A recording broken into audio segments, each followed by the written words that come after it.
good morning, everyone. I know, all women panel, and we're keeping you from lunch. And I am a woman, so I have the right to say this. We will not be chatty, I promise. We will let you go in time. And hopefully we'll make this interesting for you, okay? Alrighty, let's delve right in. I have a few questions prepared. Unfortunately, they're very long. Yeah, I had a moment yesterday, so I wrote down long questions. So I'm going to refer to my phone just to read them through. And then, as and when we look at opinions from different aspects of the panel here, we'll kind of take it as it is. Alrighty. The first thing, and I think it's probably the most interesting question, me being an agency person, because that's how we get briefs. There are two kinds of typical requests, from a PFSI category, which is performance-driven advertising and brand storytelling. So typically when there is a lead generation and acquisition-led campaign, typically the KPIs of branding are not called out or often forgivable to not achieve. And then on the other side, when you're looking at a purely nice, loud branding campaign, somehow the pressure of delivering leads moves out the door, more often than not. And it's interesting because at the end of the day, you do need to deliver to business. So I'm just wondering why this dichotomy exists in a few industries, but most definitely in BFSI. And I'd like to get a sense from at least the marketeers on the panel, in terms of at least how your everyday planning processes go. Do you have teams aligned to different objectives? Therefore, do you write your briefs specifically in a certain manner to kind of communicate that? So that's really the question. Sujatha, I'll go with you then. Thanks, Anisha. I think the question is not either or, but and. And that's because I don't think as a brand, you can afford to say you will only do brand building storytelling or you will only do performance marketing. You have to do both. And I think what decides which one you're going to do is actually the objective of a campaign. So we definitely do both. And I'll give you a small example. If you want to create awareness, reach, or customer education, then you would take the brand storytelling route. So we all know with the pandemic, there was a huge spur in digital payments, but what was happening was many people did not know how to go cashless, and there was a lot of frauds, there was a lot of security issues happening. And as a brand, I'll speak for myself, at Visa, we wanted to talk about telling people how to go online and pay safely and securely. So in that instance, it was then a storytelling where you bring in a whole example, how it's done, and it's like a story. However, finally, all of us have numbers that we have to reach. So when it comes to that, then I think that's when we put the other hat, which is we look at campaigns not from a storytelling, but actually to try and segment your target audience into the right groups you want to speak to.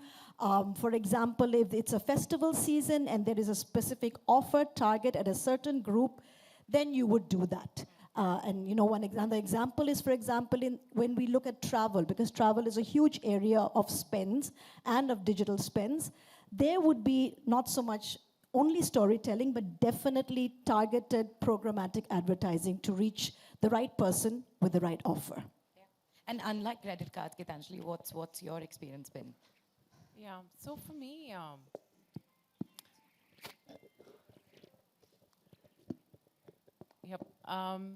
I think for me, coming from an old school of thought when I was studying, and the first era of marketing was all about, logic and reasoning, right? It was, you needed to serve a happy meal to your family. There's a prestige cooker.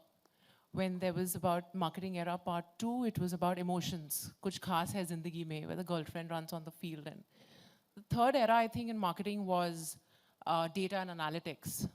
Marketing 4.0 was about customer engagement, performance marketing, cost per completed view, completed views. I think as we speak, as we're here, we're entering into an era which is about senses and sensibilities, where artificial intelligence and machine learning are coming in together to help us put our strategy together. So I totally, completely agree with Sujatha that it's not either or. While I may have specialized people in the team taking care of performance marketing and someone for brand, they all have to work together. While systems talk to each other, there's a mandate in the team that people have to talk to each other, right? And that's where I say that it is about blending in the two to come together. Amrutha, you've probably been on the receiving end of Absolutely. some of this, just like probably me. I have. So how is that for you? Yours is a tough job to actually put it together. But mine, if I were to look at this particular challenge, this debate has been going on for a very, very long time. Ever since the advent of digital, performance marketing versus brand building has always been a very hot topic in India as well as globally. But the question is about attribution, right? Like we've had several examples of, even on linear television, not a brand building exercise, a simple integration that is done on a show, instantly lifting conversations, digitally for a particular brand. But that attribution never really happens to or comes back to television because it's considered to be a brand building platform, right? So my view is, performance marketing can actually be realized through brand building. And television is a good example of that.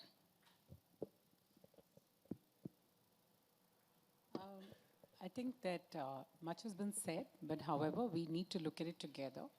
There is a very widely understood term called tofu, and all brand advertising really needs to create top of the funnel. And without that, the consumer will not be aware or will not understand what this brand is about.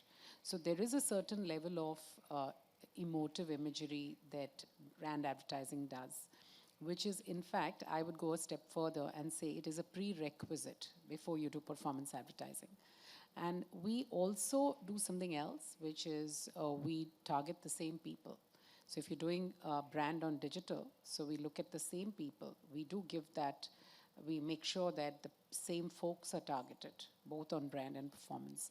And I think unless they are done together, your results will not be optimized. So for us, I think as a model, we do both. And Darshana, the same for you. Is it an and? So, Anisha, yes, it will be an and for everybody, but I'll give you a little take on my journey. So, when I come from retail into BFSI and retail and FMCG brands, so the brand building narrative there and the true storytelling, what you've seen there, because one of the things when I came here, and this is my realization or my experience, that the categories there are fairly established and people then consider brand. Cola is a cola. Now, whether you want to choose a Coke or Pepsi is really the marketing, the way they have done it globally and things like that. When I entered into health insurance, the category by itself is not so simple, not so established. It's highly underpenetrated. Now, in that, the first thing is, so the problem what happens is that you have to, and there are too many product and benefits. So that's where the dichotomy starts. Here, there is a pressure that you also have to explain the product, the benefits, the features, and not just the brand. So yes, finally, you have to do both. You have to start top of the funnel, do the entire integrated marketing.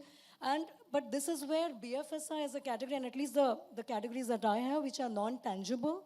So a lot of feature-led things, and that's why more functional is what you will see, and that's where BFSI gets categorized from where, because the memorability is, and that's why it becomes boring, it's very functional, no memorability like, what she was saying, kuch khas hai zindagi mein, what Cadbury's could do.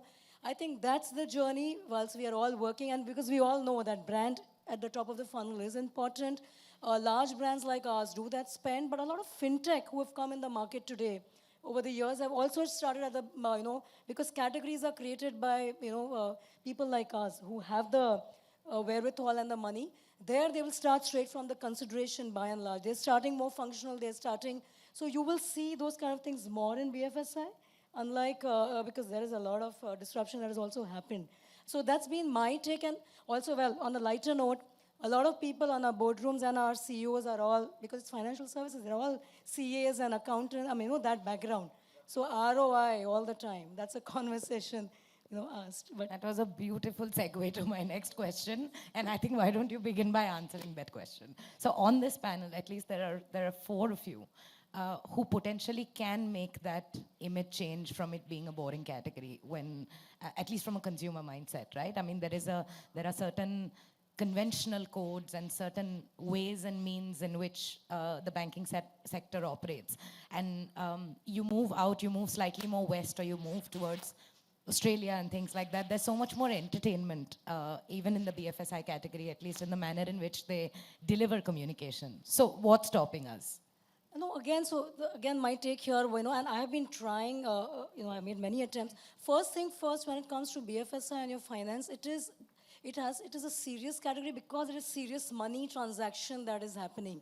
And so what they've done over the years, it's either very emotional, where they're trying to pitch in more emotions, or it is fear-based, which came into insurance and things like that. If you're not there, what will happen to your family? And also, but really speaking, try and quirkiness. So there's a borderline, right? Because whether fun is comedians, then it becomes too loud and brash. Fun. So because I'm giving you my own example, I've tried many times to bring a little more quirkiness, and I'll immediately get the pushback from the top, from my CEO, that, no, listen, but we are serious. Because people should not look at us as fun, because I'm handling the consumer's money. So that trust is a very big factor, comes everything else. So yes, we've tried in some areas, but over the top, really becoming youth, fun, quirkiness. And I will not say that fintechs have not done it. They have done it. In fact, some of them have really attempted it well. But are we known for that? The main reason, the underlying reason lies from this, that, we are managing money, and money is a serious conversation. So you cannot be perceived as trivial, because there's a borderline, and that's where the pushback comes. And I don't think my question specifically was trying to be frivolous in that sense, but I think it was just toning down the seriousness a little bit. Toning down the seriousness. But I think that's the constant pushback, that no, people will not get it. Or you're talking about money. Are you serious? Are you trusted? So that becomes the constant. Liz, you have an example where some barrier was broken. Yes. Yeah, so I think we always try to do that kind of work, but so you're successful sometimes, and the jury is out, actually. So in our Active Money campaign, Kotak Active Money campaign, I don't know if some of you managed to catch it. When we showed it internally, I was a bit nervous. I put on the screen and they said, "Is this a bank?" So that was the first reaction I got, and I responded saying that is the reaction I was looking for. So I think that many interesting things. The script was basic. It was a simple script, and we said, how do we make this into a blockbuster? That was a question we asked. And it was a question well asked, because we got the action director flying in from Berlin. So we said, it is the time of all the action films doing well. I'm not naming all of them. All of you know, we just finished Pathan, we were into Jawan, we were into all the South Indian films, etc. So we said action is an MI, so action is the flavor of the season. Why don't we give our ad also an action twist? So we did fly in that action director who had worked initially on some of the biggest films in Hollywood. So we flew him in, and it was the most interesting and exhilarating experience watching the shoot, because you had tons of body doubles on the set. You would have the protagonists falling down, picking themselves up, and our Kirti Suresh, who was our southern actress. So it was her first action film, even in an ad film, and so she also struggled. It's very, very strenuous, I just appreciate all those folks who do their own stunts, action now even more after being on our own small set, because it's very, very strenuous to do that. That's one. And the second thing we did, I'm sure the question is going to come up looking at this panel, is that if you notice our ad, it's a very equal ad. So Ranveer and Kirti argue on financial services, which is considered to be a male domain, very, very equally, and have an equal opinion.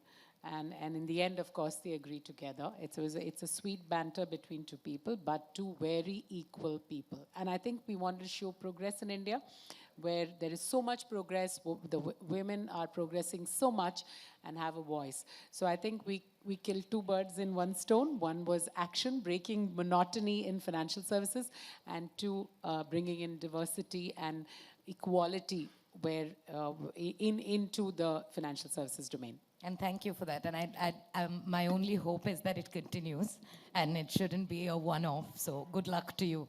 Thank you, thank you. To make more news. So Sujatha, this a similar question to you, and I think among the brands that are at least on this panel, it's probably easier for Visa as compared to some of the others in that sense to kind of be okay by not being so serious. And is that something that you're taking head on and you're running at least to make a dent in the category, beginning with credit cards maybe?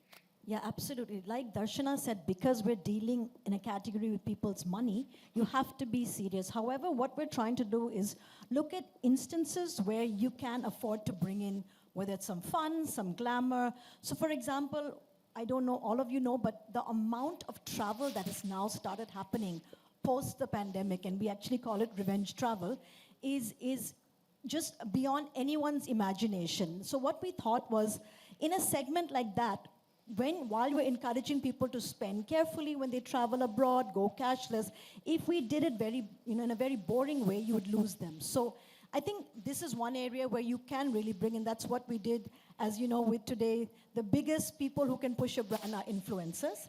And not the big names, but actually micro-influencers in each segment. So what we did is we experimented with that in travel, and we got different people. We got couples who are known to travel together. We got a young girl who's known to travel separately, adventure travel, like Liz talked about adventure. And what we did is we actually made a bunch of really fun videos, put them out on social digital media, asked people to share their own travel experiences while using a Visa card. But the more fun got better benefits, and we saw tremendous traction. So I think that's one, especially when you're talking about Gen Z today. They have a different mindset. For them, money is not about saving. It's not about buying their next house. It's about experiences and how they enjoy.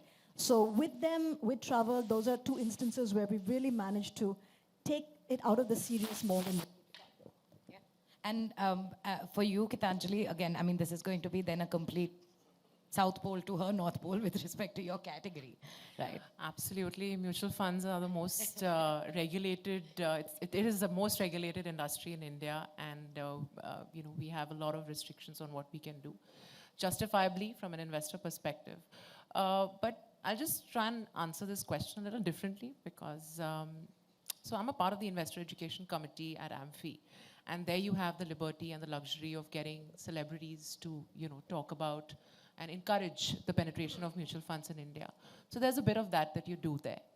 But when you talk about celebrity endorsements, tea, toilet cleaners, and technologies, right? Everything. I mean, I can never imagine Akshay Kumar selling a Harpic or, a toilet cleaner. But you do have, India does get enamored by, celebrity endorsements. But if you ask me, hand on heart, two brands that really stand out for me who without using that, but they get sporting, entertainment. It's MasterCard. I know I have visas by my side, but it's good to get it a little juicy up here, right? Their website, it's called priceless.com, right? My site, franklintempletonindia.com, right? So, you have a big room to catch up with on. And the other brand, I think, which I like to talk about here is HDFC Bank, right? They recently won a Cannes for it. It was called Vigilante. Okay, I think it was spiced up with some wit, some humor, but a strong message out there.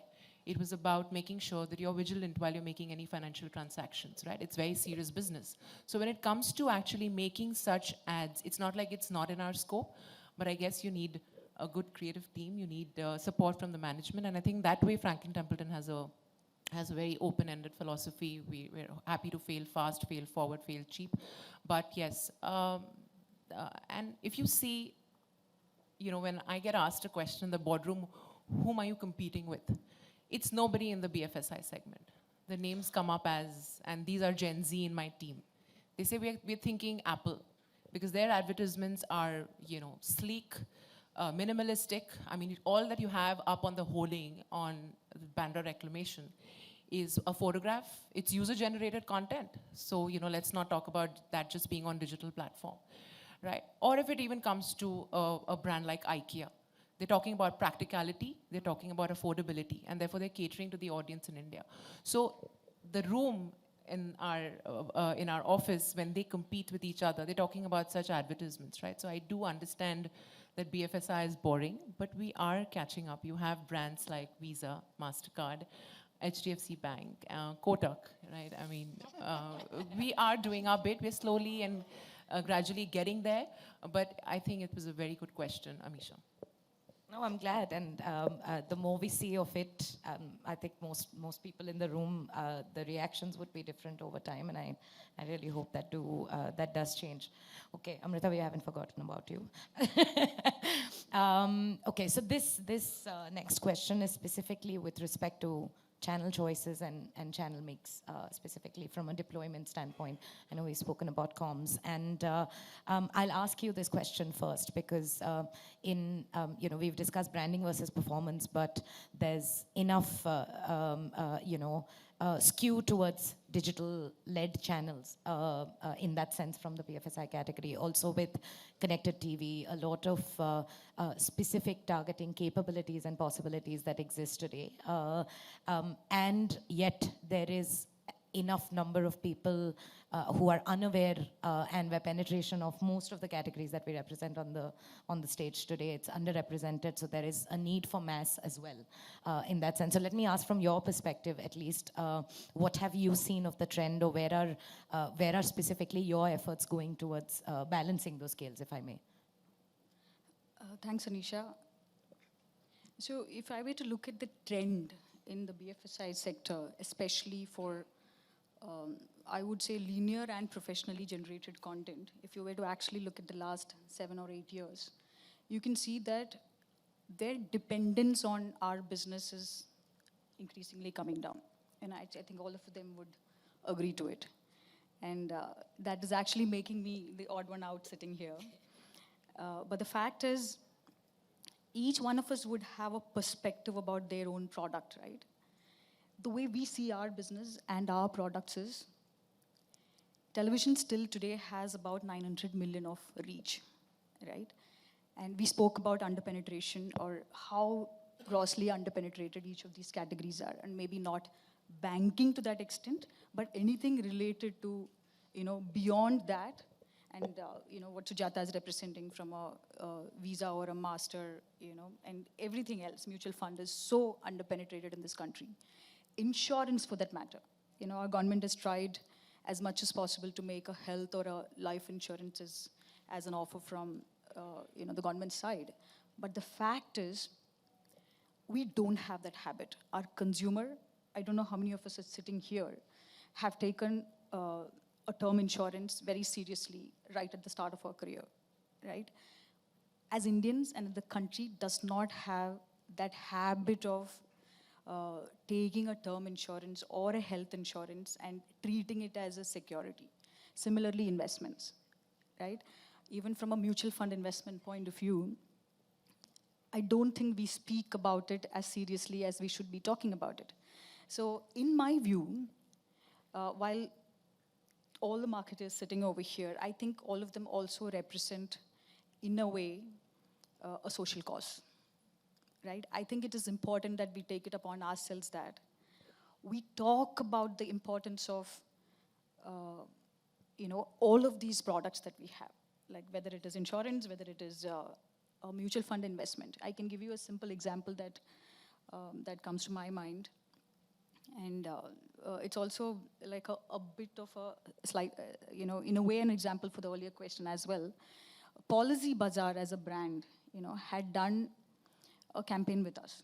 Okay, it's a Policy Bazaar is the fintech companies that fall into the fintech companies. What they had done is they used, and I don't see very many brands actually using a 50-year-old character in their communication. Like most of you would know, Anupama is a show on Star Plus, right? Anupama is a 50-year-old woman. She has 3 children, right? And what she experiences is, her son loses his best friend to an accident. And he is devastated about it. And at that point of time, the mother is explaining, or she assumes that the friend must have taken a term insurance. And it Turns out that he has not taken a term insurance. See, this is a very common, slice of life kind of a situation. But the difference is here the 50-year-old mother is talking to a late 20s, a son in his late 20s, and explaining. I don't think in a normal BFSI communication, we actually depend upon a 50-year-old homemaker to make that point, right? So this is where television will come into picture, right? And she asked about two parts of it. One was, see, television also needs to start helping them in terms of, if not precision targeting, in targeting in some form, right? And in regional markets, if you look at it, all networks for the last 2 decades have been having regional products, right?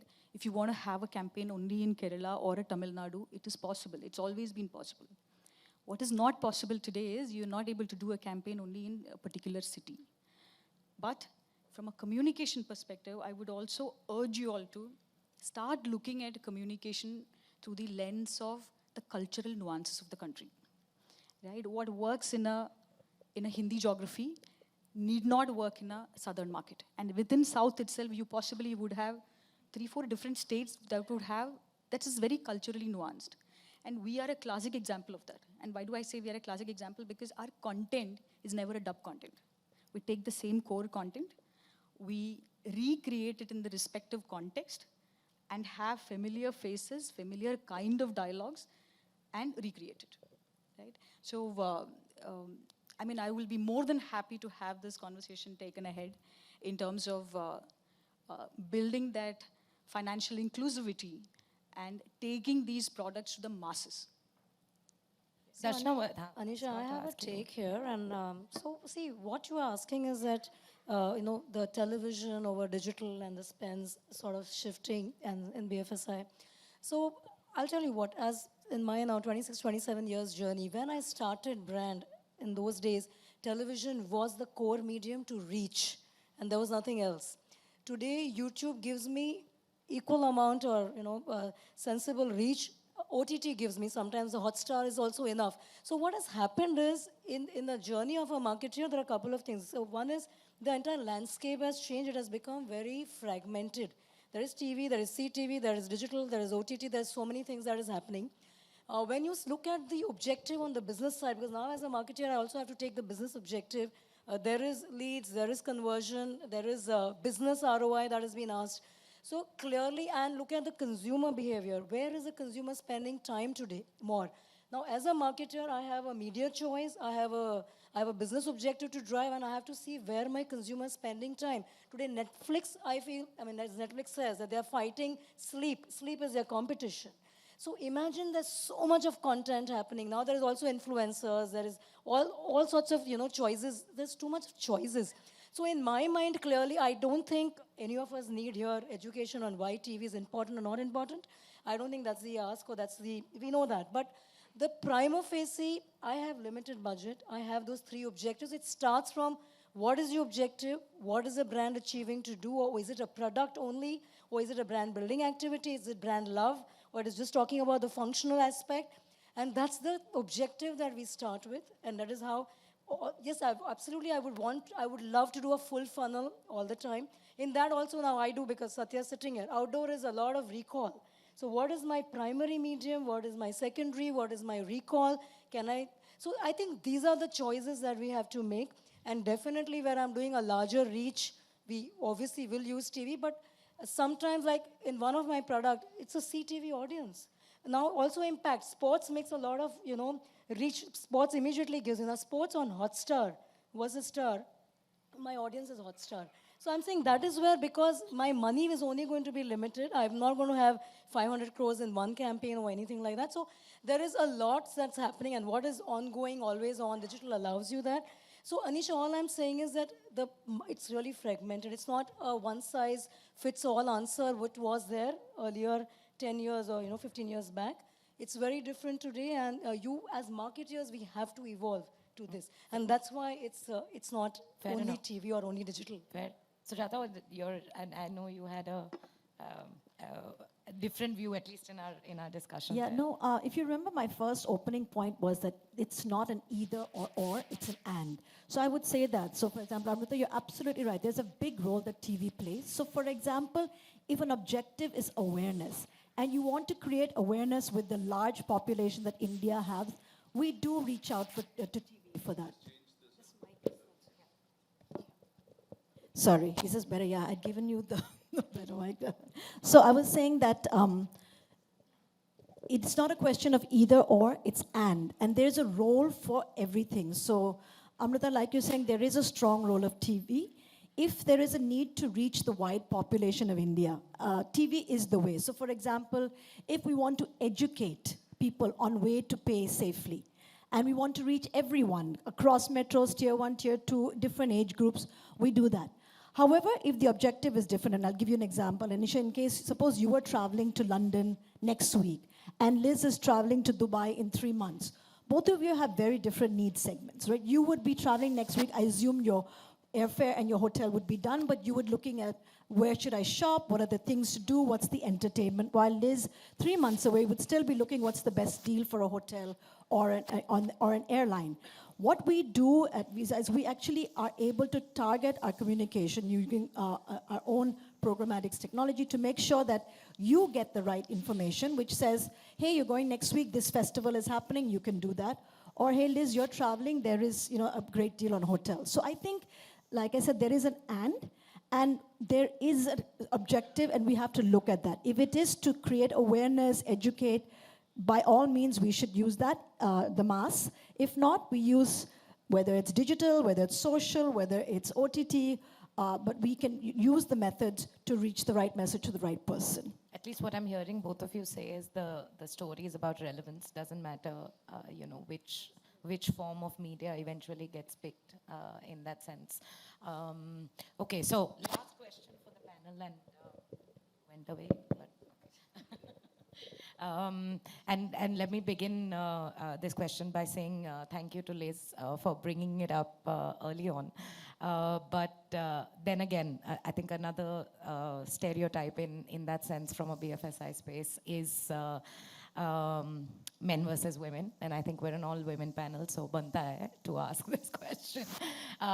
So both, I think both with respect to targeting, from a communication media standpoint, and also who you use in your communication as the so-called key decision maker or the influencer still today. And I'm not saying you, and thank you for doing the ad that you did, but more often than not, it ends up being the son, father, husband equivalent of the family, and very rarely, is there a forget it being one-sided the other way, but very rarely is there even a balance.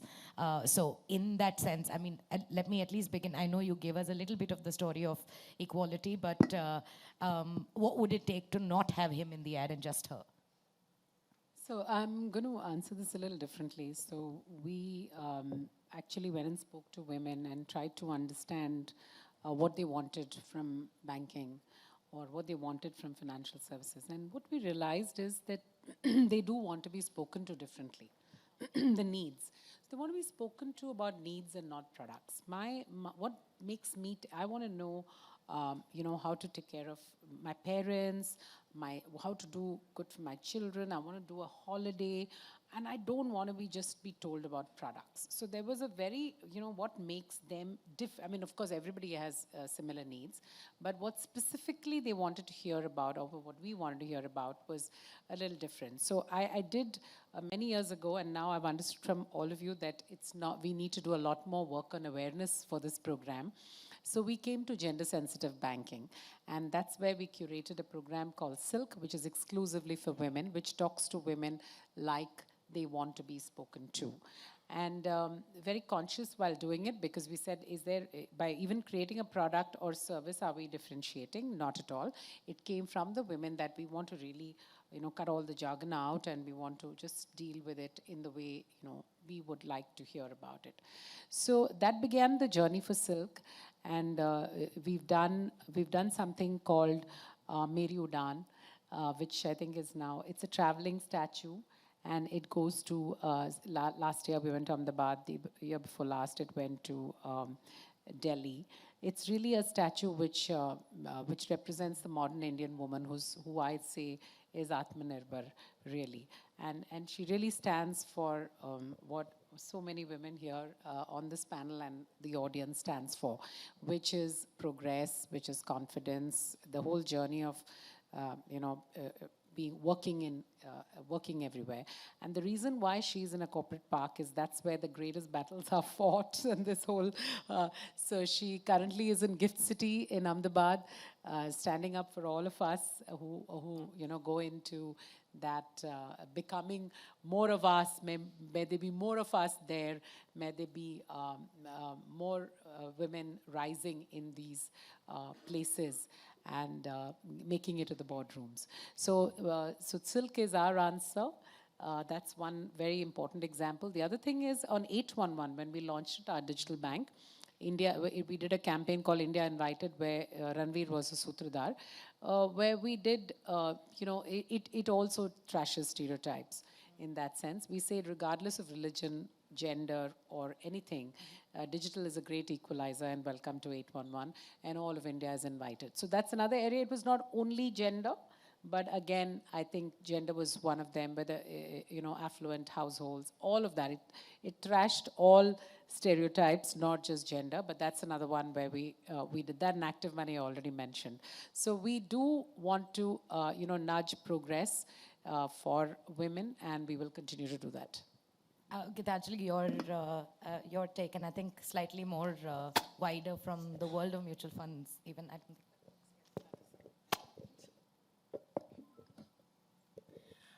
So I think I'm going to borrow that language from you, Elizabeth. Our answer was Meri Pyari Saheliyan. Okay, so we came up with this campaign basically from the perspective and the research, and a very fine point, and I'm not sure, I see more men in the room than women, but, when we are all talking, we all just met outside in the speaker's lounge, and there were different conversations, right? We would talk about what's the latest show, or we would talk about, when did we last catch up over a dinner, which is the next show that we need to go to, Trevor or the ABBA. But very rarely over dinner conversations with your family or friends would the topic be money. It's almost as if it's taboo to talk about money. It's like, why am I talking about money? Why am I talking about a budget? So women and money, somehow in India, the culture has been that, no, you will not be managing that. So we came up with a campaign where two friends are catching up. It's a real conversation, right? We believe in storytelling, but real life storytelling. So we actually caught up with two women who indoors are talking about various subjects and how their relationship with money actually weaves into every aspect, whether it's a married woman, whether she's working or not, whether she's got children or not, whether she's single or married for 25 years. Does she feel financially independent? And the role of money in making her feel like that. So I think investing for progress is something that we've been talking for the last 8 years amongst all our women investors, and today I'm happy to share that 20% of our investor base is women. So it's gradually grown, but the conversation has to start. You have to get to talk about money when you're amongst each other, right? I think when men meet each other over a drink, किधर invest किया है? Stock market का क्या हाल है? Whereas women, when we are talking, Made in Heaven was a great show, So, it's about making sure that you I'm not discouraging you to not talk about those things, but talking about money, I'm not talking about, how much salary do you get? But I'm talking about making sure that where you're investing or where you're talking, just talk about money, right? That itself is a starting point. And that's what we did through Meri Pyari Saheliyan, because it was my day of friends. Yeah, no, in fact, to take her point, a very well made point, we have so many, we have women here. How many of you all independently take your financial decisions? Just raise your hands. That's lovely So to see. that So is- many, yeah. Yeah, I know it's lovely to see that now you all are independently, but like, what Liz mentioned and what she was saying. So even when I was launching health insurance in India, now health is a women conversation in our houses. We drive the kitchen, we know everything, what's happening with a husband, spouse, children. But literally when I did the research, they were not ready to talk insurance side of it. So it's not just about, because marketing is still the last mile. The first thing is a product. What I realize is that are we even creating the product which will talk, so like she spoke about silk, you have to create that need on a product which talks the language, which gives the benefits, which is made for them. And that's where I think at BFSI, and we are to be blamed, because when it comes to ROI, when it comes to business, and we know easily if we have to launch something for men, and I give this example, and I know I'm digressing, for cars. I love driving car. How many of car as a category talk to me? Because I don't want to talk about mileage. That's not my starting point.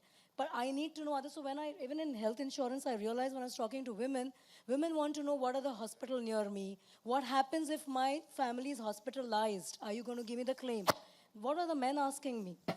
Do you give no claim bonus? Use nahi kiya to paisa wapas milega kya? So it's a very different conversation. So am I having that conversation? Is my entire journey, my website, my product brochure, my collaterals is talking that language? I think that becomes the starting point, because if we don't do that, then marketing is packaging and really bringing it to, fore. So that's one take that I've really pushed my product category to create product for women first. Then only we can talk. But happy to see that people are taking their financial decisions, because I agree with, there's a lot of education that is required. Do you have anything to add? Just a quick one. Like I said, it was really heartening to see all the women here putting their hands up, and that's the point. I think, what we're talking about is what used to happen much more. When you're getting into the younger, the Gen Zs, I am seeing a huge difference, in the way that they look at their life, their money, and that's really wonderful. The other thing I think is, whenever we talk, do we look at equal opportunities? And I'll give you a very small incident which doesn't have actually anything to do with money, but we sponsor the Olympics, and we had to choose a brand ambassador. And the first thing I said was, immediately some cricketers' names came, and I was like, no, how do we be different? How do we attract? And we actually chose PV Sindhu. And after choosing her, we realized that, I don't know how many of you know, she is one of the most inspirational women in this country. She's the second highest paid sportsperson, not sportswoman. And it's just that when you think, automatically, and we do this as a mistake as marketers, we just think 1, 2, 3. We have to challenge our thinking, and I think as all of us here, men and women, we need to do that. We need to look differently, think differently, and it's giving equal representation. It's not choosing one over the other. Amrutha, I'm just the same question, but I'm going to ask it slightly differently to you. I think part of the responsibility is probably also what you represent with respect to the content you create, right? Because some part of it is also what you end up seeing. Fortunately or unfortunately, it still seems like a Saas Bahu world, and it shouldn't, to at least. And I know there are efforts towards balancing that. I'm not taking that away, but unfortunately, it is not the larger share of the conversations in that sense. So, little bit, I think No, there as well. absolutely. Look, sitting here and listening to the four of you, right? I haven't had a refreshing conversation like this in a very long time. And I'm not even calling it a panel discussion, right? And we, as a content company, we're at the other end of the spectrum. When I say other end of the spectrum, not only because the way Anisha put it across, we are blamed to make content, curating content more for women, right? Now, what that content is the question that you asked. But the fact is, most of these products that they were talking about, sorry to say, I've not even heard of it, but I'm a serious investor. I take decisions. I did raise my hand. I did take my financial investment decisions on my own, but unfortunately, I've not really heard of it, right? So I'll answer your question first. See, over the last 10 years, if you actually look at it, right, every little piece of our content, we're very consciously, it may not be palatable to people like us, But the fact is, beyond us, there is a world out there, there is a country out there who's actually embracing this content and also getting inspired by these characters. And that is why, you all touched upon how you were using influencers, right? For that brilliant example that you gave. Some of our characters are, they have greater social media following than, some of the social media born influencers, right? Digital born influencers. So, and why do they follow them? They follow them because fundamentally they stand for something that is so aspirational for the consumer, right? And I would say, I hear you, and it is that cohort that actually believes that it is still regressive. But what I would like to say is there's a world out there that actually think that content is so progressive that, because their life is so different from ours. Sure. Right? And while we would create all of this, and I will still urge you all to have, because, I am so confident and it is so promising to see that the women leaders sitting out here, and for the audience out here, this was not a coincidence. I mean, this was not intentional, right? Banking industry, if you look at it, even when I started my career, this was the only sector that possibly had women leaders and a bench strength always. All of you would remember many, banking leaders, right? Women. So, yeah. So SBI as well, even all of them actually. So the point is, we'll take it seriously, and we will also try and see in terms of, what we can do. But Hotstar content, that if you see it, that's more for you and your the kind of question was more progressive television thinking, right? and not OTT at all. So Yeah. fair All enough. right, Okay, yeah. so that's all we had. And I know it's time for lunch, and we will not keep you. So thank you for being nice and patient with us. Thank you, everybody.